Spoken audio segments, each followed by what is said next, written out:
देश के अन्नदाताओं को समृद्ध बनाने के लिए फरवरी 2019 में केंद्र सरकार ने एक बड़ी योजना का ऐलान किया था। स्कीम का नाम था प्रधानमंत्री किसान सम्मान निधि।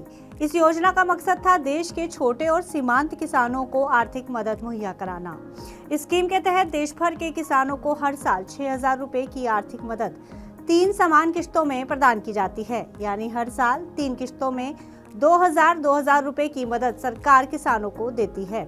अब तक 18 किश्तों का पैसा किसानों के खातों में आ चुका है और अब देश के करोड़ों किसान 19वीं किश्त के पैसों के आने का बेसब्री से इंतजार कर रहे हैं। फरवरी 2019 से लेकर अब तक इस योजना की 18 किश्तें जरूरतमंद किसानों को दी जा चुकी हैं और किसानों को अब इसकी 19वीं किश्त का इंतजार है, जो अब खत्म होता दिखाई दे रहा है। उम्मीद है कि इस योजना की 19वीं किश्त जल्द ही किसानों के खाते में आ सकती है। इस योजना के तहत सरकार हर साल किसानों को 6,000 रुपए देती है।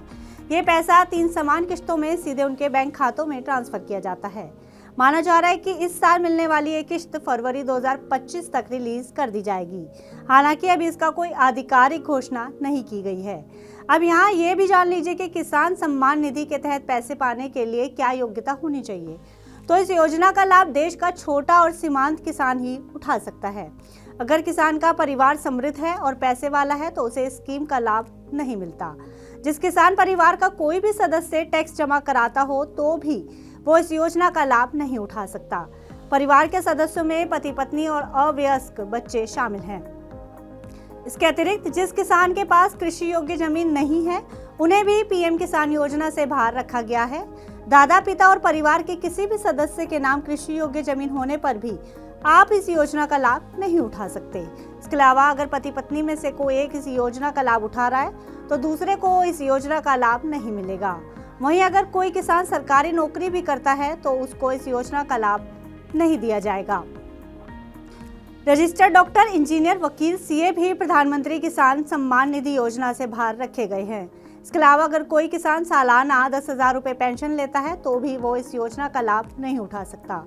इस योजना को सिर्फ और सिर्फ छोटे और मझोले किसानों के लिए शुरू किया गया था। ऐसे में अगर कोई किसान इस योजना का लाभ अनुचित ढंग से ले रहा है तो वो अपनी मर्जी से उसे सरेंडर कर सकता है। अगर आप इस कैटेगरी में आते हैं और इस योजना का लाभ उठाना चाहते हैं तो आप भी इसके लिए ऑनलाइन आवेदन कर सकते हैं। इस योजना से जुड़ी सभी जानकारी आप पीएम किसान वेबसाइट पर जाकर प्राप्त कर सकते हैं। ये योजना देश के हर राज्य में लागू है, इसलिए आप देश के किसी भी हिस्से में बैठे स्कीम का लाभ उठा सकते हैं। इस योजना का मकसद देश के हर किसान को आत्मनिर्भर बनाना है और उसकी आर्थिक मदद करना है। सरकार भी इसे पूरी पारदर्शिता और प्रभावी ढंग से लागू करने के लिए निरंतर प्रयास कर रही है ताकि हर जरूरतमंद किसान की मदद की जा सके। फिलहाल इस खबर में इतना ही। आप बिजनेस से जुड़ी अन्य खबरों के लिए देखते रहिए मनी 9।